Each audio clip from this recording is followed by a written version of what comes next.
Je vais faire cette vidéo comme si c'était ma dernière vidéo. Et je vais t'expliquer pourquoi peut-être que ce sera bel et bien ma dernière vidéo. Mais d'abord, je dois te raconter ce qui s'est passé lundi soir. Lundi soir, je rentrais du travail et je prenais une route que je prends tous les soirs pour rentrer. C'est une route de campagne assez large, limitée à 60 km/h. Et donc, je suis sur cette route, c'est une ligne droite. Et en face de moi, je vois quelqu'un qui arrive. Je vois ses phares qui se rapprochent. Mais encore une fois, je m'inquiète pas parce que c'est une route assez large, 60 km/h, ça va. Sauf qu'en fait, au dernier moment, j'ai dû braquer le volant à droite parce qu'en fait, cette personne-là arrivait en face. Mais vraiment en face de moi, elle roulait sur ma voie. Et c'est passé très très près. Quand je dis très près, c'est que c'était une question de peut-être une seconde. À une seconde près, je me le prenais en pleine face. Et je sais pas si tu peux imaginer ce qui se passe lorsque deux voitures se percutent frontalement à 60 km/h. C'est pas beau à voir. Et donc, au dernier moment, j'ai esquivé et j'ai galéré à reprendre le contrôle de mon véhicule. J'ai roulé dans les champs, on va dire. Et j'ai mis un temps avant de reprendre la route, avant de redémarrer. Lui, il est parti sans aucun souci, il s'en foutait, parce qu'après tout, je l'avais pas percuté. Mais moi, j'ai mis un temps à en reprendre parce que j'étais un peu sous le choc, on va dire. C'est normal. Pour moi, je suis passé près de la mort. Et donc, il a fallu quelques secondes pour que je me reprenne. Et est-ce que tu peux deviner la première chose à laquelle j'ai pensé? La première chose que je me suis dite, avant de reprendre le volant, c'était si j'avais regardé de la pornographie aujourd'hui, ou la veille, je serais plus là aujourd'hui. C'est la première chose que je me suis dite. Parce que quand je suis... À l'époque où je regardais de la pornographie, lorsque je suis dans l'addiction, on va dire, eh bien j'ai beaucoup plus d'anxiété. Et donc je suis beaucoup moins dans l'instant présent. J'ai beaucoup moins de réflexes. Je me souviens que lorsque j'étais dans les moments les plus sombres, eh bien, quand j'étais au volant, tout ce à quoi je pensais, si j'avais pas de la musique ou un podcast, c'était à l'état de mon existence. À quel point c'était un chaos absolu. Et j'avais beaucoup de pensées négatives, beaucoup d'anxiété. Et ce qui fait que forcément j'étais beaucoup moins réactif au volant. D'ailleurs, j'ai fait une vidéo qui s'appelle, je crois, Pourquoi la méditation ne fonctionne pas sur toi. Et dans cette vidéo, j'explique que justement j'ai eu un accident de voiture. Tout seul. J'ai juste perdu le contrôle de mon véhicule tout seul. Et à cette époque-là, devine quoi, je regardais de la pornographie. Et donc c'est la première pensée que j'ai eue, c'est passé pas loin. Il se trouve que dans les conditions où j'étais au moment où j'ai failli avoir cet accident, eh bien je n'avais pas de musique, parce qu'en ce moment je n'écoute plus de musique, pas de podcast non plus, et je n'étais pas sous l'effet, sous les conséquences de la pornographie. Et donc j'ai pu l'éviter. Ça c'est la première pensée que j'ai eue parce que ça m'a frappé vraiment immédiatement. Je me suis dit, mais cette addiction, nos actions ont des conséquences beaucoup plus importantes que ce qu'on pense. On a tendance un peu tous à sous-estimer nos actions. D'ailleurs, ce qui est marrant, c'est qu'on a tendance à sous-estimer les actions qui nous font le plus de mal, mais à surestimer les actions quand on fait du bien. Comme ceux qui commencent la salle de musculation, qui commencent la transformation physique en se disant « Le jour où j'aurai des abdos, toutes les filles seront à mes pieds, j'aurai plus aucun problème dans ma vie. » Eh bien c'est pareil, à l'inverse, c'est la pornographie, oui, ça me rend malheureux, mais au moment où tu le fais, tu te dis allez, c'est pas très grave, c'est juste 5 minutes. Eh bien ces 5 minutes-là, parce que j'ai eu des tentations avant, j'ai toujours des tentations, même en étant abstinent, en étant plus trop dans l'addiction, on va dire, j'ai toujours des tentations, des envies d'y retourner. Eh bien si la tentation de lundi, j'y avais cédé, peut-être qu'aujourd'hui, je ne serais plus là. On ne sait pas. Et puis, j'ai eu une deuxième pensée. J'ai eu une deuxième pensée avant de reprendre le volant, qui est... Et en fait, cette pensée, elle a continué tout au long jusqu'à ce que je rentre chez moi. Ça, vraiment, ça c'est resté dans ma tête. Cette pensée, c'est que tout simplement, il n'y a qu'une vie. Et je sais ce que tu vas penser là. Tu dis, ok, là tu me fais perdre mon temps, je vais quitter la vidéo parce que bon, ça, c'est bon, j'ai pas besoin de toi pour le savoir. Ce que je veux dire par là, c'est que on n'a vraiment qu'une vie. Et je pense qu'il y a une différence entre savoir quelque chose, le lire dans les livres ou entendre quelqu'un d'autre en parler, et le vivre. Vivre une expérience. En américain, ils disent ça near death experience, passer près de la mort. Il y a une grosse différence entre les deux. Il y a vraiment une différence entre le savoir et le vécu. Et donc là, je me suis pris vraiment une claque du réel parce que soudainement, j'ai réalisé que j'avais vécu la majeure partie de ma vie comme si j'avais du temps. Comme si je savais que j'allais pas mourir bientôt. Comme si je savais que j'allais mourir à peut-être 90 ans. J'ai vécu quasiment toute ma vie comme si j'étais juste dans la période d'essai.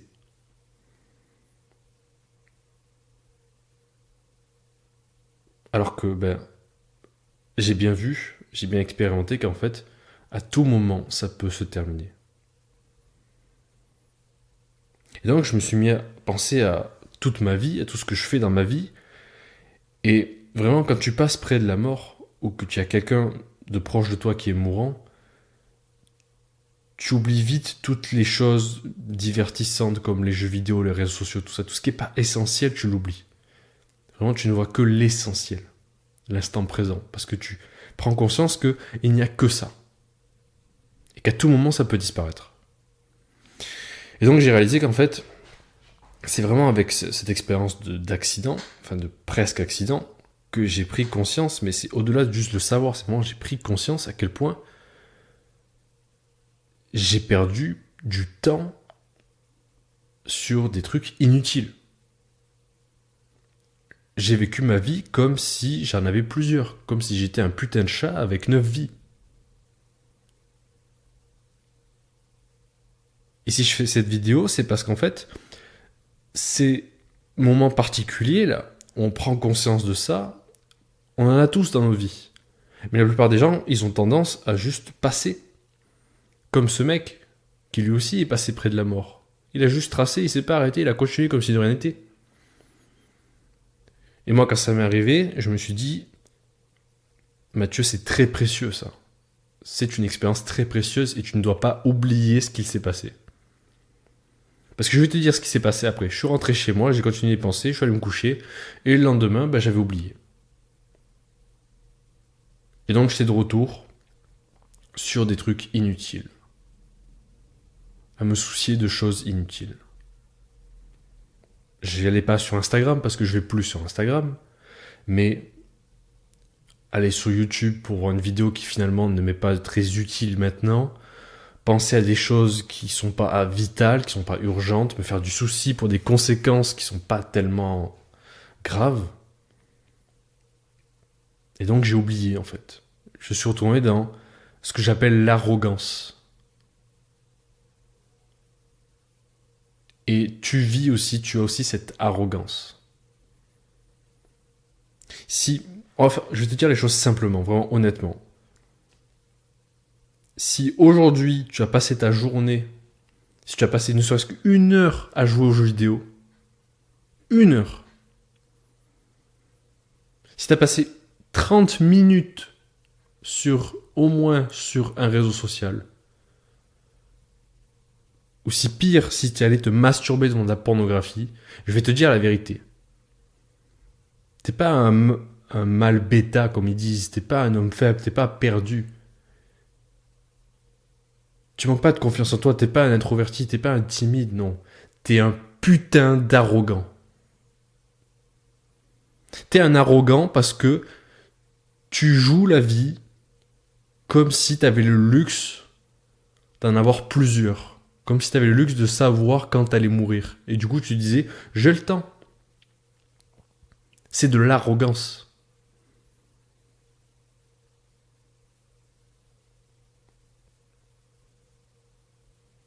Et il a fallu, moi-même j'ai été arrogant, il a fallu que je passe près de la mort pour vraiment que je me prenne une claque comme ça, que je me dise putain Mathieu, t'es un putain d'arrogant. À prétendre savoir quand tu vas mourir. La vérité, c'est que ça peut arriver à tout moment. Et c'est pour ça qu'au début, je t'ai dit que je fais cette vidéo comme si c'était la dernière. Là, je la fais vraiment comme si c'était la dernière. C'est pour ça qu'il n'y a pas de montage, c'est pour ça qu'il n'y a pas de script. Parce que peut-être que c'est la dernière.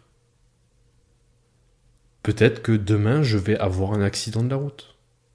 Peut-être, on n'en sait rien. Peut-être qu'il y a un taré à la salle de sport qui va m'assommer ou me tuer à coups de barre en fer. On n'en sait rien. Et me dis pas, ah, c'est pas probable et tout. C'est arrivé. Va sur YouTube, ça existe. Des tarés qui t'agressent à la salle de sport. Ça existe. Encore une fois, c'est de l'arrogance de prétendre que ça va pas t'arriver à toi. Que ta maison va pas prendre feu, que tu vas pas avoir d'accident de la route, que tu vas pas te faire agresser. Que tu vas pas avoir de maladie. Ça, c'est un peu le syndrome du personnage principal où tu te dis, je suis le héros de mon histoire, je suis le héros de ma vie, et donc, ça n'arrive pas au héros, ça. Mais sinon, il n'y a plus d'histoire, donc ça n'arrive pas au héros, ça arrive au proche du héros, mais le héros, lui, il va jusqu'à la fin de l'histoire. Il n'y a pas d'histoire où le héros, il meurt au bout de 10 minutes. Sinon, il n'y a pas de film. Et donc, je fais cette vidéo, à la fois pour moi et pour toi, comme un rappel, en fait.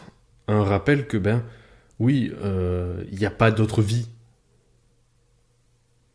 Donc, arrête de gâcher ton temps pour des trucs aussi futiles. Arrête d'essayer d'oublier la mort. Parce que, foncièrement, on peut discuter pendant des heures sur pourquoi tu es addict, quel événement de ton passé fait qu'aujourd'hui, tu te sens mal, quel traumatisme. Ça, c'est des conneries. La vérité, c'est juste que tu essaies d'oublier la mort. Sauf qu'il se trouve que moi, tu vois, depuis tout petit, je pense régulièrement à la mort.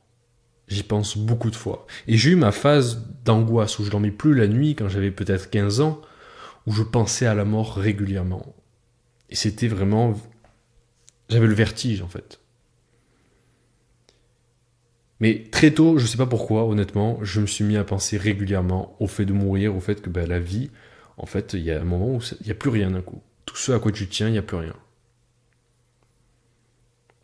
Et récemment, je me suis mis encore plus à penser à la mort que d'habitude.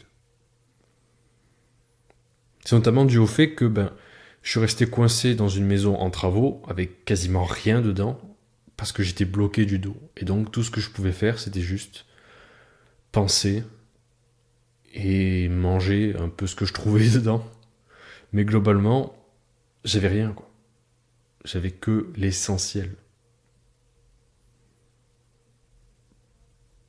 Et je sais que la mort, penser à la mort, c'est pas quelque chose de très agréable, mais en fait, c'est la seule condition pour vivre une vie digne de ce nom. Et donc, moi, je me suis mis à penser à la mort de plus en plus, régulièrement. Et j'essaye, du mieux que je peux, de vivre ma vie, de vivre ma journée comme si c'était la dernière. Et je suis toujours pas satisfait. Et ça, c'est la troisième pensée qui m'est venue à l'esprit. Après mon presque accident. C'est que je suis pas du tout satisfait de ma vie. Et je sais que ça peut pas être paradoxal parce que, si t'as vu ma vidéo sur la discipline avec David Goggins, tu sais que, je parle du fait de sourire, d'arrêter de se mettre en victime, d'être insatisfait et juste d'accepter les choses telles qu'elles sont et de sourire même face aux événements et à la douleur. Mais le piège avec ça, dans lequel je suis tombé, c'est que le problème c'est que je suis devenu confortable en fait. C'est-à-dire qu'au lieu d'être nihiliste et toujours déprimé parce que je suis insatisfait, j'ai rejoint l'autre extrême où je suis satisfait peu importe ma situation.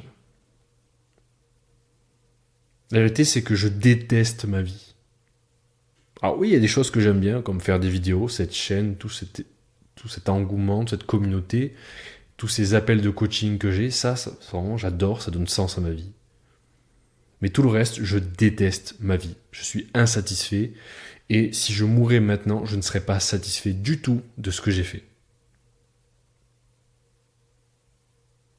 Parce que la vérité, c'est ça. La vérité, c'est que j'ai un job de merde. Que je déteste. Et que je fais semblant d'aimer.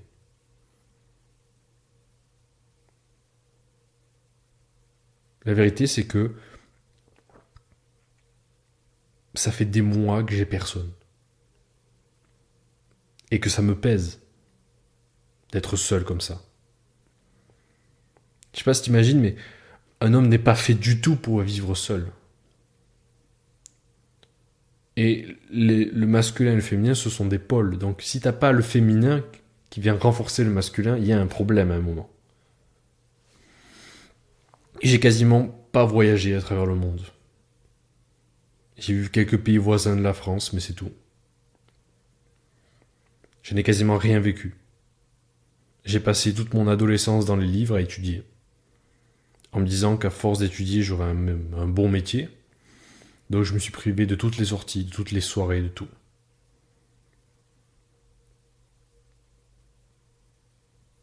Et peut-être que tu vas trouver ça paradoxal, le fait que d'un côté je dise que bien, il faut vivre sa vie comme si c'était la dernière, et en même temps, que je suis pas satisfait du tout de ma vie et que je veux pas mourir maintenant. Peut-être que ça te paraît arrogant, mais c'est pas ça du tout ce que je dis. Ce que je dis, c'est que, étant donné que tu n'as qu'une seule vie, tu ne dois pas vivre au jour le jour. Étant donné que tu n'as qu'une seule vie, tu dois faire les choses. Tu dois arrêter de reporter les choses qui comptent vraiment. Tu dois te concentrer sur l'essentiel parce que t'as pas le temps pour aller sur Instagram, pour aller sur je sais pas quel site, pour jouer aux jeux vidéo. T'as pas le temps pour jouer à... Qu'est-ce qui est sorti il y a pas longtemps? Pour jouer à Helldivers 2. T'as pas le putain de temps. Tu n'as pas le temps. Et honnêtement, je sais même pas combien de temps tu as en fait. Je peux même pas te dire. Tout ce que je peux te dire, c'est que t'as pas le temps. Maintenant, ça veut pas dire que tu dois pas profiter de la vie. Ce que ça veut dire, c'est que tu dois vivre chaque jour avec la conscience que, eh bien, tu peux mourir demain, après-demain, la semaine prochaine, dans un mois, dans un an. Et donc, tu dois arrêter de reporter les choses que tu veux faire. Tu dois te mettre au travail. Tu dois arrêter de perdre ton temps, de gâcher ton temps pour des choses inutiles. Je sais pas si tu réalises, mais entre les jeux vidéo, les réseaux sociaux, quoi d'autre? Peut-être les drogues. Dans tous les cas, tu accordes une majeure partie de ta vie, de ton temps, pour des choses qui ne sont pas créatrices, qui ne te font pas progresser, qui te font juste oublier pendant un moment le fait que tu vas mourir bientôt. Et ça, je vais te le dire honnêtement, c'est lâche. C'est la lâcheté pure. C'est face à la mort, te retourner et fermer les yeux et te boucher les oreilles. Ah j'entends rien, je vois rien. Je joue à Helldivers 2.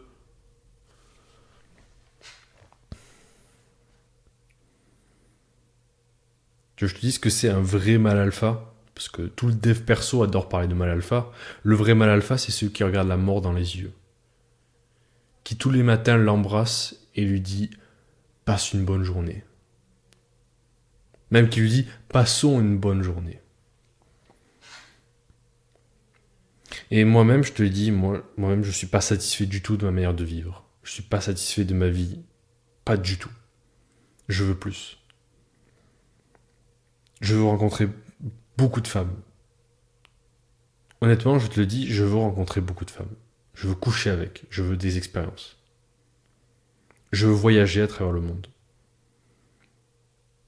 Je veux grimper des glaciers. Je veux me baigner dans l'Arctique. Je veux me battre en Thaïlande. Et plein d'autres choses. Je veux gagner beaucoup d'argent. Je veux savoir ce que ça fait de gagner 10 000 euros en un mois. Je veux connaître toutes ces choses-là. Et la dernière chose que je veux, c'est de mourir en tant que préparateur de commandes.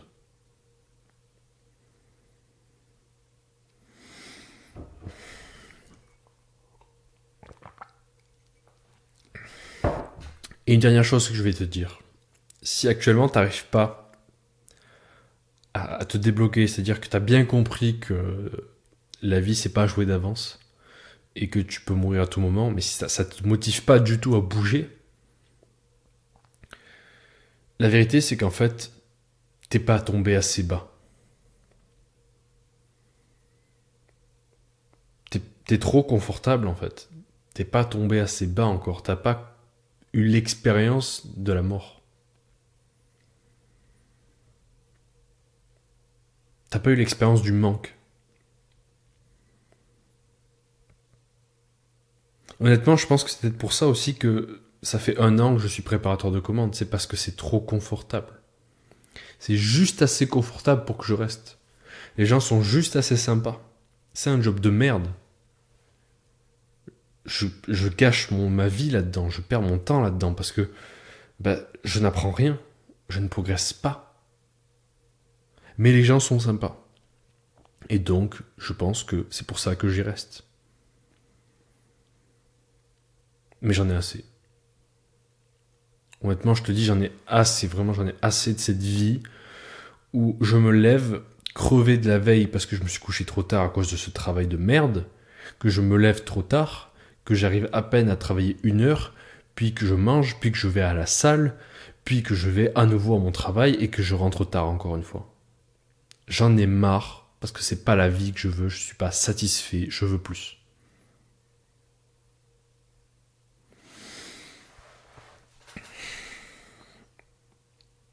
Je sais pas comment te faire comprendre les choses en fait. Je veux dire, là, j'ai l'impression de me répéter au bout d'un moment, je sais pas comment te convaincre, te faire réaliser que peut-être qu'il faudrait que je te mette une claque comme ça là, pour te faire réaliser que y a qu'une vie. T'as pas le temps pour t'amuser autant, pour jouer autant aux jeux vidéo, t'as pas le temps. Peut-être que tu vas me dire, oui, mais si on n'a qu'une vie, autant s'amuser le plus possible. Est-ce que vraiment tu t'amuses? Est-ce que vraiment t'es heureux en jouant aux jeux vidéo? Est-ce que vraiment t'es heureux en allant sur Instagram? Parce que moi, personnellement, je suis pas. Personnellement, ça m'a rendu misérable. Absolument pas heureux. Et c'est pas du tout la vie que je veux mener. Et je vais te dire honnêtement, si toi, ton projet de vie, c'est de jouer aux jeux vidéo le plus possible, je te respecte pas. Je te dis, je te respecte pas parce que je te trouverais arrogant.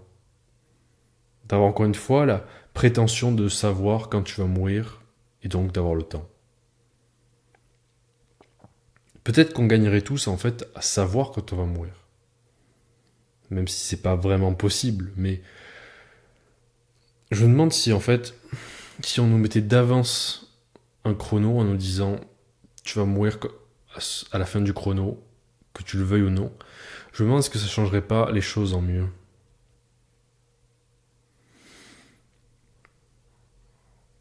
De savoir quand on va mourir.